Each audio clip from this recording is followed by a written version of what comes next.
Everybody, welcome. My name is Ing. I'm the owner of Praise Shadows. And thank you all so much for coming. Thanks to the Coolidge Corner Theatre, thanks to the team, and definitely thanks to Oliver Jeffers for presenting his second solo exhibition at Praise Shadows. It opened last night, and it's on view until November 8th. And after this, we are all welcome to walk together across the street, and Oliver and Sharon will both be there for a little bit, and we can chit chat, have some refreshments. So please join us if you can. I don't really have that much to say, except I briefly introduced Sharon Matt Atkins, who is the Deputy Director for Art at the Brooklyn Museum. And we're just really grateful to her. She literally flew in from Europe last night and changed her flight to make this all happen. So thank you so much. Sharon has also just opened and curated an exhibition that they will also touch on, that Oliver is a part of, or it's his solo show at the Brooklyn Museum. It's on view until April 26, 2026. And then Oliver also has a solo exhibition opening in Belfast at the Naughton Gallery in December. So this is a super busy time for him. He also has a new book coming out next week. You're busy. That's what it's called. Yeah, I'm very busy. It's actually called I'm Very Busy. And we'll catch him on, for example, Jimmy Kimmel in a couple of weeks. I mean, there's just so much going on. So we're really, really honored that you're here, that you're giving us your time. I'm going to hand it over to Sharon to introduce Oliver a little bit more, and then there will be a little bit of a Q&A at the end, so if you have questions, keep that in mind, and we'll try and get to them. Thank you. Thank you. Hi, Sharon. Hi. Hi, Oliver. Hello. Hi, everyone. It's really great to be here, and just thank you, Anne, for the opportunity to be here, for the invitation, and I, as mentioned, just got in here, but just having seen the exhibition, it's really a fantastic moment to see this body of work come together in the gallery. It's not the first time you've seen it. Well, yeah, it's not the first time, and we'll talk a little bit about that, but Oliver and I, in fact, first met each other in 2012, and it was with a presentation, the first presentation of one of the dip paintings. Yes. And so this is a really wonderful kind of full circle moment of bringing this work together and to be in conversation around this show. And this I think it's the first public exhibition of any of these works, and it's the first time I've ever really done a talk or we've had a conversation about this in public. Yeah. So we are going to go through a little bit of the work that kind of led up to the dip paintings, and then talk about the dip paintings, the making of them, the experience, the performance, and then we'll end up closing out a little bit with the project at the Brooklyn Museum. Because I guess it is a bit of a jump for people to go from picture books to paintings. Yeah, So yeah. And it is, but I think as you'll see, as we kind of go through the talk and through the different images, the ways in which Oliver's work as a book illustrator, he has published how many books now? I don't know. I think this one coming out this week is maybe number 23. 23. Sold 15 million copies combined, right? In 50 different languages, right? New York. 49. Okay. It's really annoying. Just Okay, one more I'm gonna count it as 50. Okay. New York Times bestseller. But then this is also a really great opportunity to look at your painting practice, Yeah. and I think also the ways in which those two intersect. And I think you'll end up seeing that as you go through. So I'm gonna ask the question. We did another conversation not that long ago, and I'm gonna ask the same kind of question, like how you got into art, and very specifically the connection around art and storytelling. Before we jump into Okay. images. How I get into art, I suppose. I come from an artistic family, and I recognized pretty early on. I went to a school in Belfast, Northern Ireland. It was kind of a rough school, but I recognized the transactional value of art. For a couple different reasons. Like I could get away not being beaten up by the tough kids by drawing onto their skateboards or decorating their school bags, and I could get out of doing geography class by helping with the set for the school play. So when you know that you were about 15 and you get the careers advice thing, and I realized that drawing pictures was a viable career. I was like, that's for me.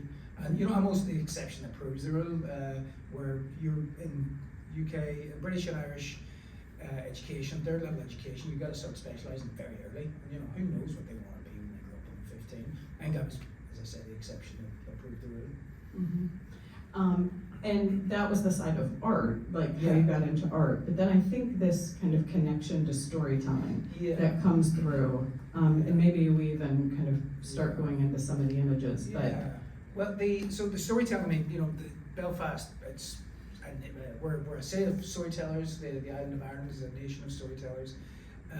But all of the art that I was making, I realized there was narrative momentum to them, and I was a lot of the early paintings.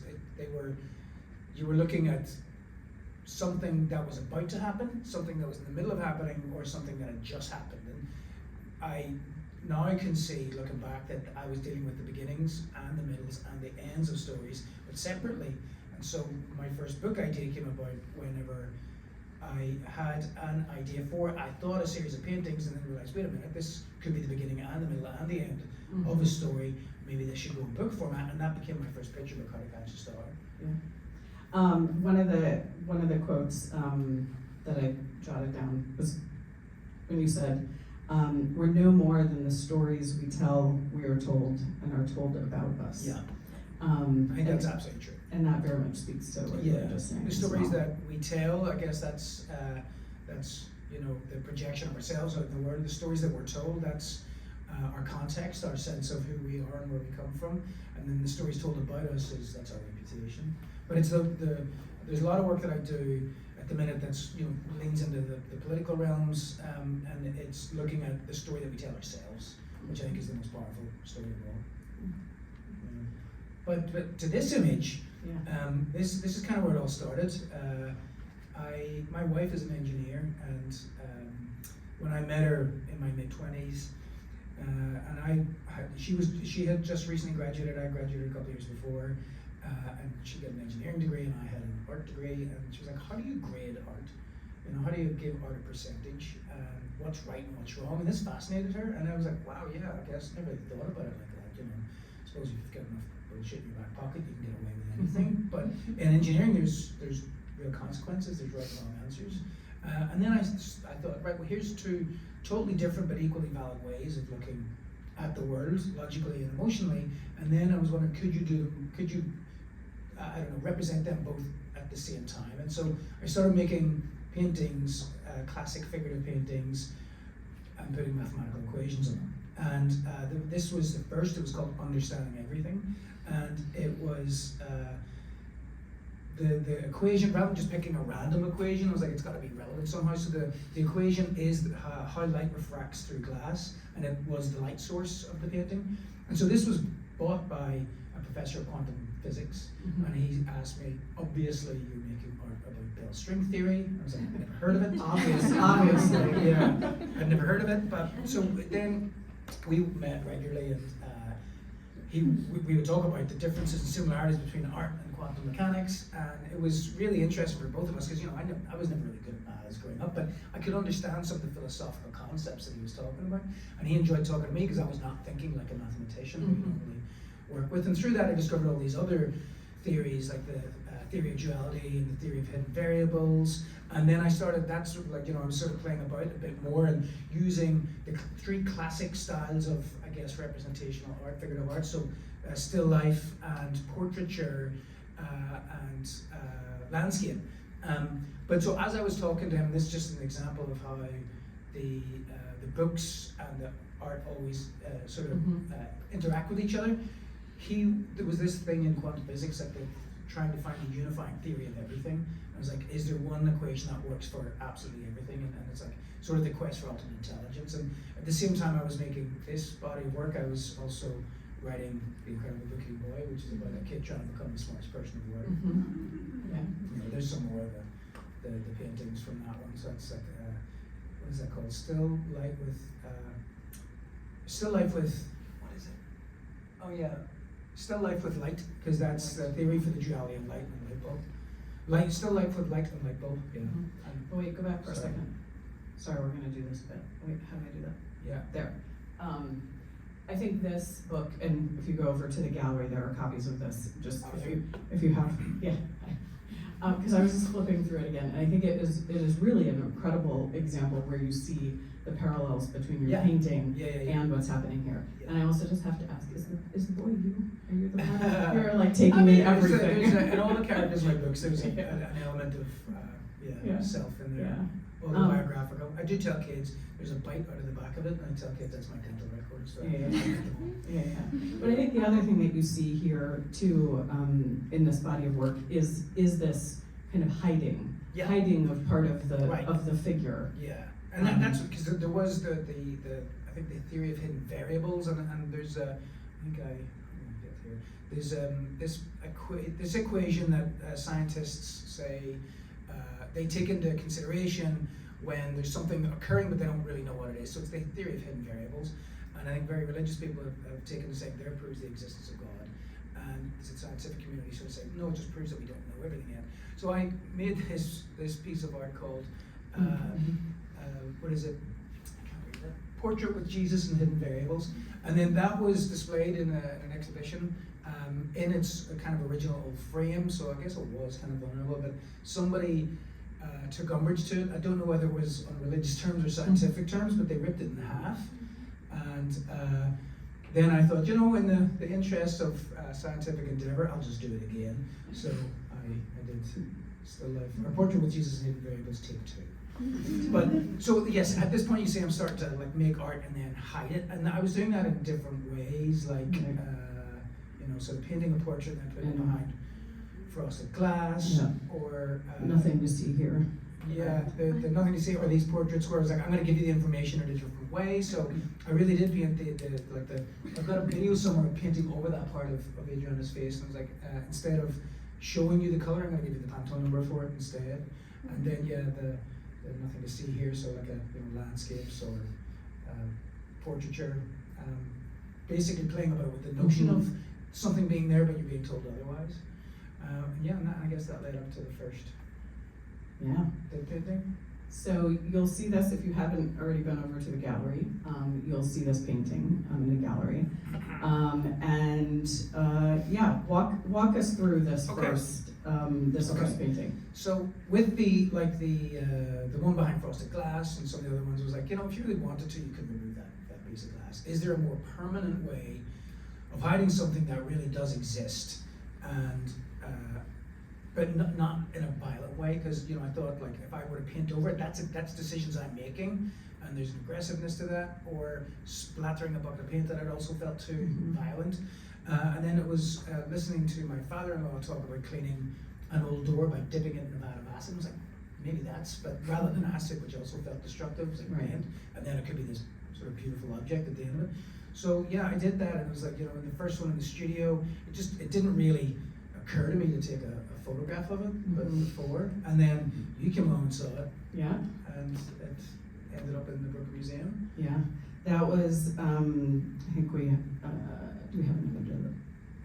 Oh yeah. So the project where Oliver and I first met was called Go, a community curated open studio project that we organized at the Brooklyn Museum in 2012. And we invited people to go visit studios, and then once they visited studios, they were able to nominate artists for an exhibition at the Brooklyn Museum. So the top nominated artists were visited, etc. I ended up seeing your studio that day, just because you live in an incredible building of artists, the Invisible Dog. You don't live there, you work there. So there were so many people who were visiting your studio, and of course incredibly captivated by the work. And Oliver then ended up being one of the artists that was nominated and then selected ultimately for the exhibition. And it was really a great opportunity, and then the first time that one of the dip paintings was exhibited. But you ended up realizing that you didn't have the documentation. No, because I'm not an engineer, and if you can see here, my wife helped me with it. I don't know if we've got a photograph of that, but it was, we put it in a cardboard box lined with plastic the first instance. And we're so kind of distracted, I suppose, by the calculations needed to work out how much paint you needed to get it up to a certain level. And of course, didn't realize that the cardboard box would buckle because it wasn't strong enough. And so distracted by this, it never occurred to me to take a photograph before. So there's no documentation. And then people, once it was in the museum, they were asking, "Did you really paint the whole thing?" I was like, "I did. I just don't have a photograph of it," which kind of was proving some of the theories that I was looking at. Actually, it reminded me of a time where I was in a coffee shop once, and I was sort of on the phone, and I was like getting a nice coffee, and I went to put the milk in the coffee. I just put the lid on it, went to put the milk back, and the sleeve of my coat caught the coffee, and it fell off, and it rotated 3 times before I caught it, like that, upside down, the right way up, and I was like, "That's the coolest thing I've ever done." And I looked up, nobody saw it. So do we believe it? Not sure. Not sure if it happened. But then also, I think there's the layer in the story too, of what you realize kind of after the fact of not having that documentation. So for a year, I thought there was no documentation, and then there was a Guardian journalist that was doing a feature of me at the time, and they says, "We want to run this. Is this photograph okay that they took at the time?" And it was like taken a year ago, and it was the night before I dipped it, so the painting was complete, and it's over my shoulder. And I was like, "Wow, there is a photograph of this one." But in the course of a year, my memory of what I painted had totally shifted, and I was like, such a strange sensation. And that was compounded because and it's weird that these two things happen on the same day. So the same day I saw that photograph, and it was like sort of processing that. Then my younger brother was over visiting New York. He was staying with us, and we were out for dinner with a group of friends, and he started telling an anecdote about our mother, and our mother died at that point, like maybe 12 years prior. But he was telling the story wrong. And normally I would have publicly. He was telling the story wrong. He was telling the story wrong, and but normally I would have hilariously corrected him publicly, humiliatingly. But because I was still processing this, seeing this photograph in my memory, I was shocked that my own memory could trick me so much. And I was like, maybe he's not wrong. And at that moment, that's when the rest of the project sort of fell. And so I was like, I know, because I always knew that I loved the end result of that one so much that I was like, I want to do more of these, but I don't want to just start randomly getting paintings and dipping. There's more to it than that. And so then a year later, once this happened, I was like, I know what the rest of this project is about. And so I started then selecting people who had experienced death firsthand, and then asking them if I could paint their portrait, and I was interviewing them. And there was actually two done on the same day that were both just, it was arbitrarily without a doubt without a doubt part 1 and without a doubt part 2, because I didn't know they were going to be part of the project. Yeah. But so then once I knew, I started creating a selection of these sitters who had all witnessed death firsthand, and I would interview them. And then after the first couple of interviews, I was like, wow, what you're saying is really resonating with what somebody else says. Like, there's something more to this. And then I thought, as part of a performance aspect, if I'm going to do this, maybe I invite a small number of people. I don't take photographs. I try to recreate the set of circumstances around the first one. I don't take any photographs, but maybe I do some sort of a ritual. And then I work with a friend who was a theater director, just like how to stage things. And I'm gonna interrupt because we're gonna go back to get to that. But talk about the writing. So yes, that you're seeing here, because you're seeing kind of 2 parts of the work here. So I would handwrite sections of the interview that I would do with some of these sitters, and sometimes they would last an hour or 2 hours. Sometimes there was a government assassin actually, and I interviewed him 3 times for 2 hours each. But so I would take elements of this interview that I'd done with people, and then I would handwrite it on this sheet of paper. So when people come in, I wouldn't tell them to read it, and they either would or they wouldn't. And then I think there was this sort of mindset. I was like, oh, I'll just read it after. They wouldn't know that was about to be permanently erased. Right. And so that was another sort of fleeting moment of this whole thing. And do you do that from memory after the interviews? No. I record the interviews and then I transcribe them, and so it really is verbatim words. So that's the. Okay, so here. This is one of the first performances, And I asked my friend Matt to document some of it, but only after it had been tipped. Because I wanted to really stay true to the reality that there is no evidence of any of these photographs as in their completed state, other than of the portraits. Of the portraits, Mhm. yes. Yeah. And so I ask people who come to not take any photographs. I don't take any photographs. And it's You have to you know, have your phone taken away I from you. don't do that anymore. You don't So do that. I just that was ask one I people- went. Yeah, I ask people politely not to, and people respect that. It felt a bit Yeah. abrasive there. Yeah. So I witnessed one of these performances it was 2014. Yeah. It was just a couple of years after. And I think the other layer to it was that I had remembered this as I was kind of going back through some of my notes and art history. Of also, I wanted to see a second one because you were doing a number of dips that night, Yeah. and he was like, absolutely not. Like that was another key part of it as well, was that you had one experience. One experience, and anybody who was present there that night I would ask them to speak on camera about what they remember seeing, and then I would follow it up sometimes years later with what they still remember seeing. So at that point, if you come along one of those performances, you're a participant in the project, so Right. you're eyewitness testimony, Right. and so I needed it clean. But also, if you know, I mean, to this part about memory, like if you know what you're about to experience because you've experienced it again, you experience it differently, and you will trigger different kind of parts to remember versus Yeah. experiencing it new for the first time, in that way in which you are kind of naturally kind of gravitating to specific elements of the performance. And I think when people are aware of the responsibility of remembering, it changes the way they see. Yeah. I've noticed. So Oh. yeah, it's like people, even though the one that just happened there the other night was the 21st one, people are still shocked that it happens. Mm. Like they can't believe I actually did it. I was like, sure, you're not going to. And I was like, no, that Yeah. is. But that's the intention. So they're not complete until that happens. Right.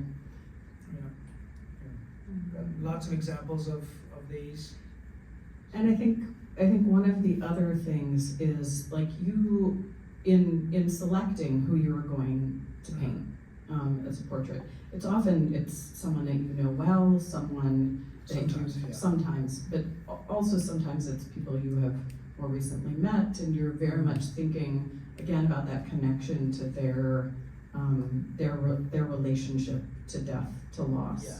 And maybe you can just talk a little bit more about that It's kind of connection with them. I was with my mother when she died. I was holding her hand, and I can remember the moment where it went from being like the sense of a spark of charisma and personality to being an object, and it was a very strange sensation. But it's fueled the way that I moved through Earth since then. And it was always, I guess, part of it was looking at interviewing these people about who have experienced that loss, that sort of the impermanence of life, that actual mortality. How do they use that as a way to propel themselves forward into a completely unknown future? And do they do it differently than people who have not? Right. And my experience is yes, they do. Yeah.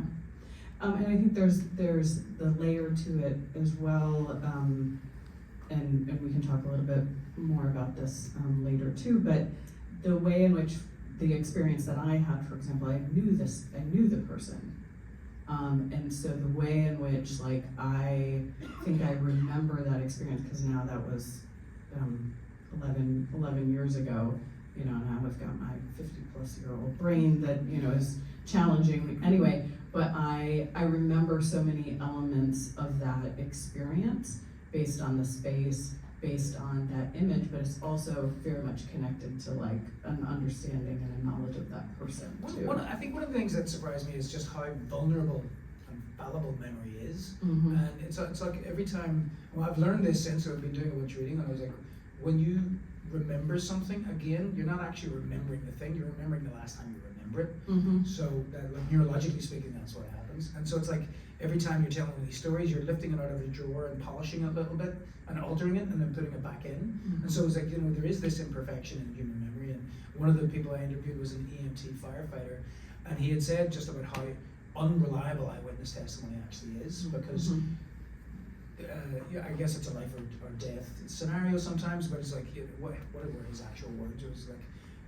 so if you see somebody get shot, the blood becomes blood spurtier, and you exaggerate things and then totally miss things. And so it's well known in EMT and police departments that eyewitness testimony is highly unreliable. Yeah.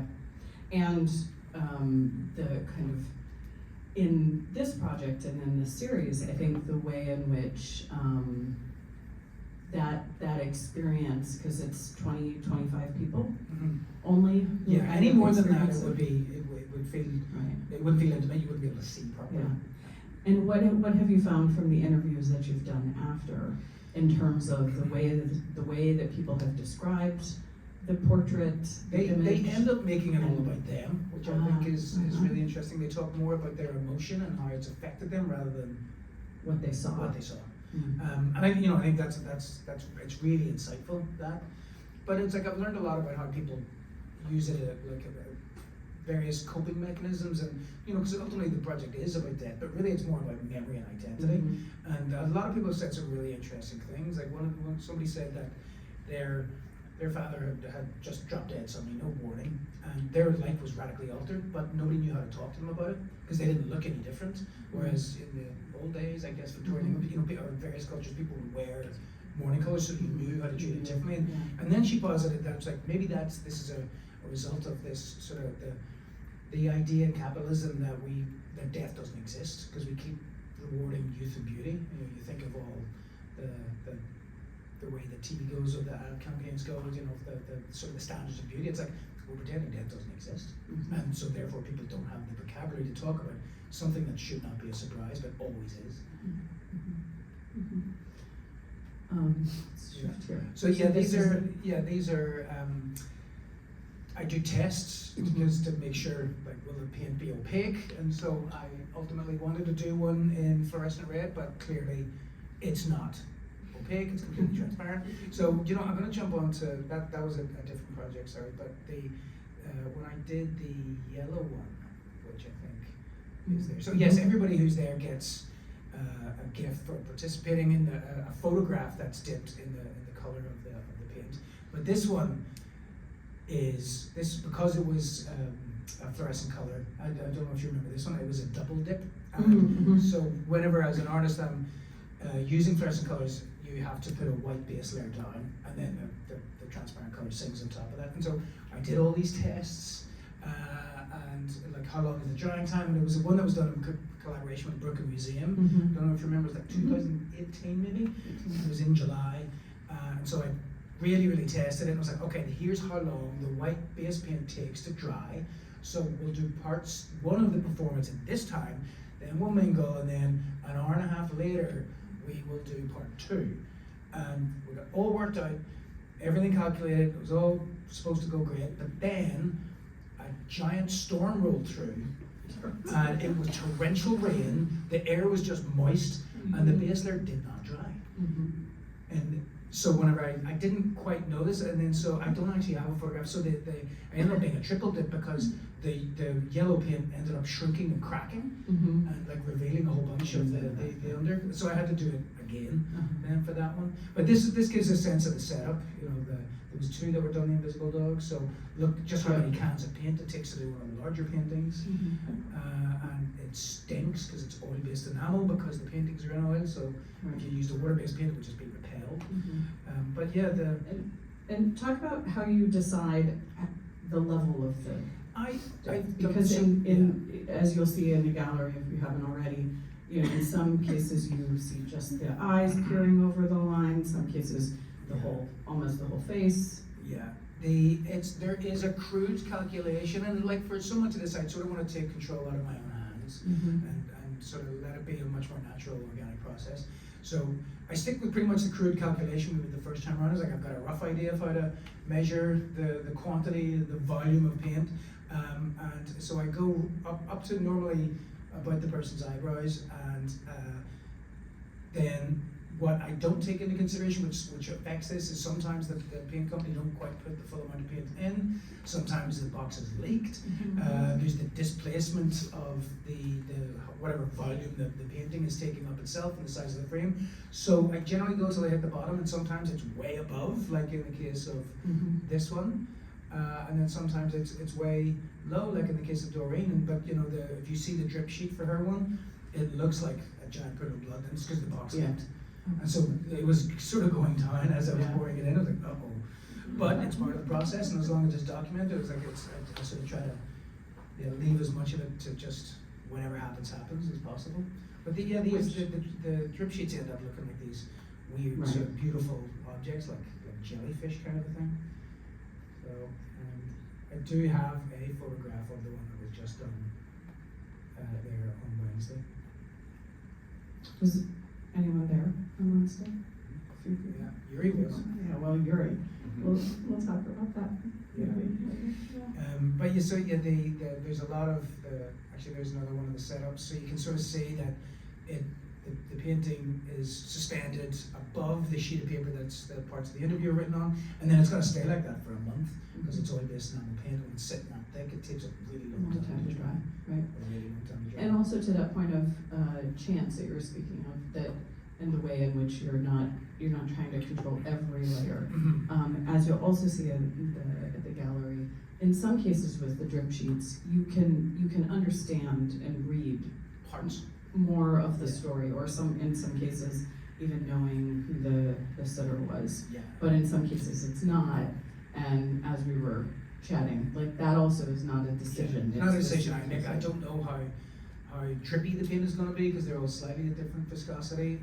I don't know what way the paper is going to buckle. Sometimes it goes totally out in equal lines, like sort of follows the shape of the painting. Sometimes it doesn't. And so yes, I have no real control of that. Again, I do the sort of same quick crude calculations of roughly where to place it over the drip. And there's all these decisions out of my hands, and it's like create the set of circumstances and then let it happen.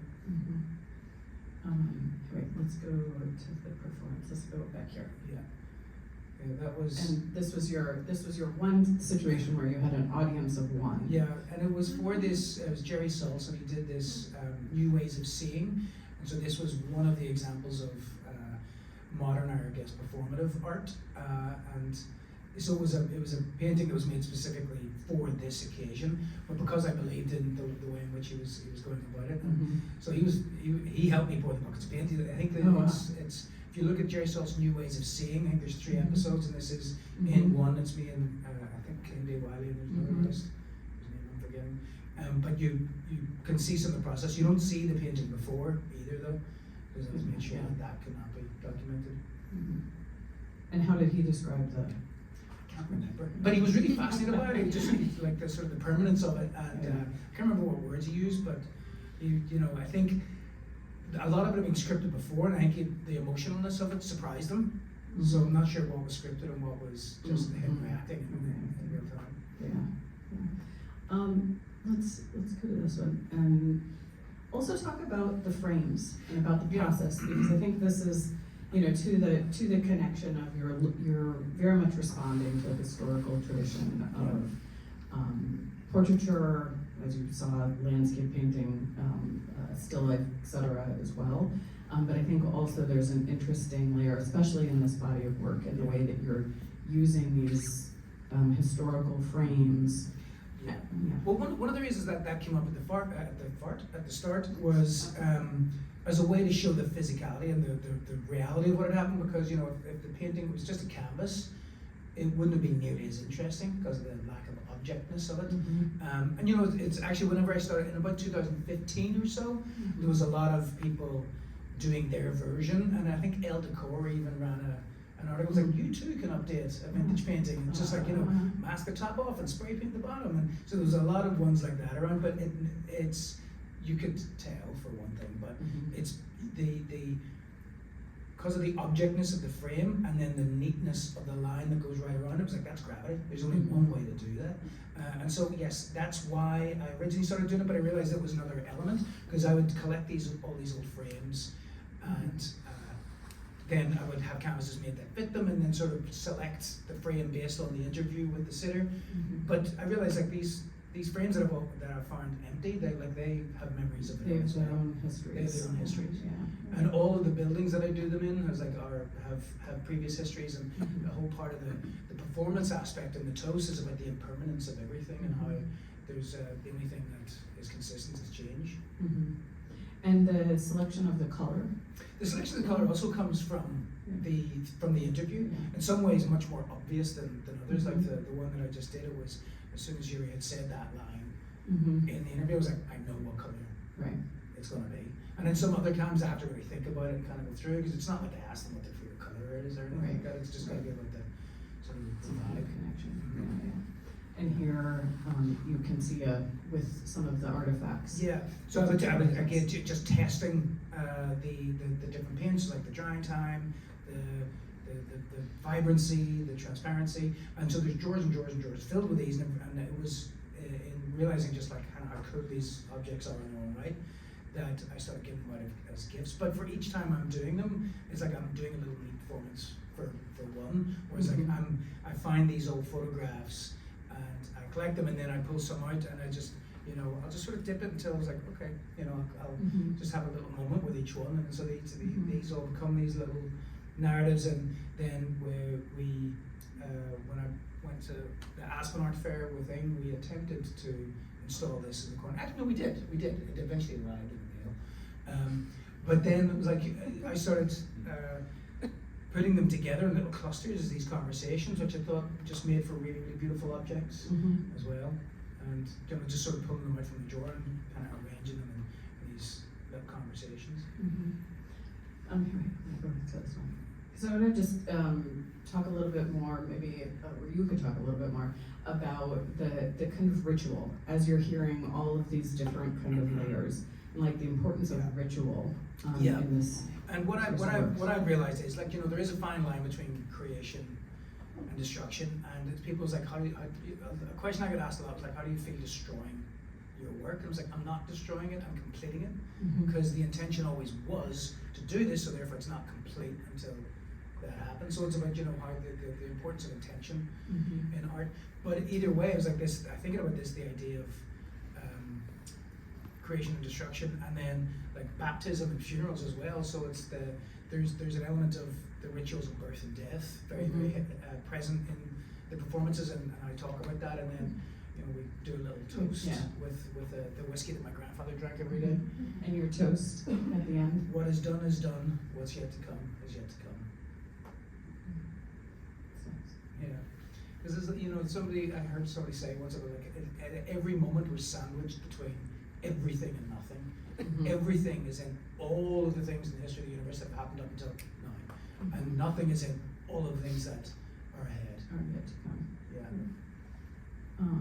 All right. Well, I'm watching our time. We have a few more of these. Well, we also got to talk about the real tangents out there. But in certain times of day, and I try to show it a little bit, you can, and usually in morning light, you can, even though the painting is then forever gone, but I don't know why it's morning light, not evening light, but sometimes you can work out the shapes underneath just by with very low kind of bright light. So I don't know if you can see it there, but you can sort of see the shapes and of the underpinning, but that it's only under certain light conditions, and the rest of the time it just looks like a solid object. Right. Which gets to that question when you look at the one from 2012, the first one. Yeah. I almost can't imagine how someone could ask, like, is it really there? Because you can see the outline. Yeah, well, a lot of people don't look very closely though. So just in the last couple of minutes before we open it up for questions, we're gonna just shift a little bit to talk about your project at the Brooklyn Museum, which opened just a couple of weeks ago, and everyone has been enjoying. And pure carnage from what I can see. It's not that. People have been enjoying it a lot. And just to talk about life at sea. And I think also when we first started talking about this project, this is one that is centered in one of our education spaces, so it's very much intended to be a participatory experience, but we gave you a very broad kind of open invitation to like, what would you want to do? Yeah. And you landed on life at sea. Yeah, because I think the conversation was with you and I. Come out, we've got this new exhibition space. We want something that is beautiful the public can participate in, but in a controlled way that speaks to one of the themes that the museum represents. And it's like, where do you even begin with that? But it was one of those rare moments where it was like, I just know exactly what to do. Because I had been looking and making an image based on this book and been preparing, I think, for that, the climate week of that year and what some of the talking points were and about the health of the oceans. And I was like, what about we do a reversal of what's currently happening to our own oceans? And so some of the work that I've done, and this one came up earlier as well, is, so I don't know if people know this, but planet Earth is only the 5th best mapped object in our solar system. We have better maps of the Moon, Mercury, Mars, and Venus than we do of our own Earth, simply because we've ignored our oceans. And whenever all the technology that came after World War II into scientific exploration, we were way too interested in beating Russia to be the first on the moon, to pay any attention to oceans, and it's kind of gone like that ever since. But so these paintings are about trying to measure something that can't really be measured, or something that we don't understand. And so there's an element of that about this project. And so it's like, okay, the oceans are in pretty dire straits in terms of their health, but if we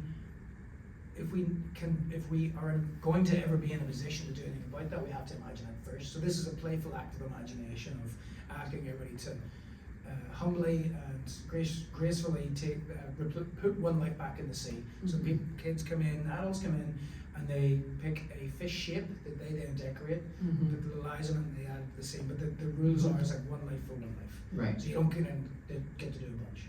Right. And the idea being that until like April, would slowly populate and become this thriving ecosystem. But it seemed like it got that way after a week. Right. Yeah, it was quite populated. Yeah. But yeah, I think this was a great that's moment, also bringing together your work, because alongside being a painter, an illustrator, you're also a climate advocate. Yeah. And so it's like really bringing together all of that work together in here. But here you can see in this image the walls, the sea. This is before it started. So before. It's like the suspend disbelief and imagine you're submerged under the water. You got the wreck of a pirate ship there to help you, which also doubles as the desk on which kids can draw. And then there's going to be workshops where there's coral all over the floor and barnacles and seaweed all over the pirate ship. So the hope is by April, it'll just be a mass of living, creations made by the Definitely will be. Yeah. It will be. We might have things on the floor and all of that, all of that as well. And so we certainly invite you all to visit the Brooklyn Museum as well. Make a little fishy. And come do that. But I wanna. How do I get back to? I wanna go back to yours. Yeah. Back to here. Okay. As we kind of open it up for questions.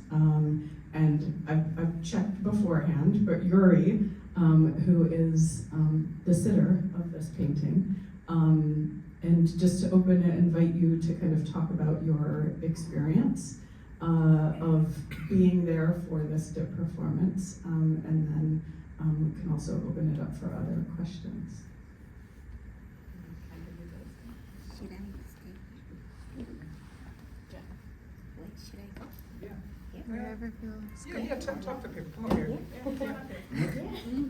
Yeah. Here, come sit Okay. here. You No, sit no, I mean here. Okay. This is one thing. So yeah, I met Oliver during my cancer treatment 3 years ago. And that was right after or during you were doing a ghost exhibition in Chelsea. Oh yes. And we had a conversation about, I think you asked me, do you believe in ghosts? And I said, well, I don't know if it's ghost or not, but I grew up with spirits. Because then I shared my family passed away, and so then we talked about life and death. Then I think that time you said can I paint you? And I thought he was joking. So. Then 3 years later, last November, we had 3 days over the erection time. Yeah. He came to my studio in his village and interviewed me. And another 2 days I went to his studio and sat. And then what was it like being there for the dip On Wednesday.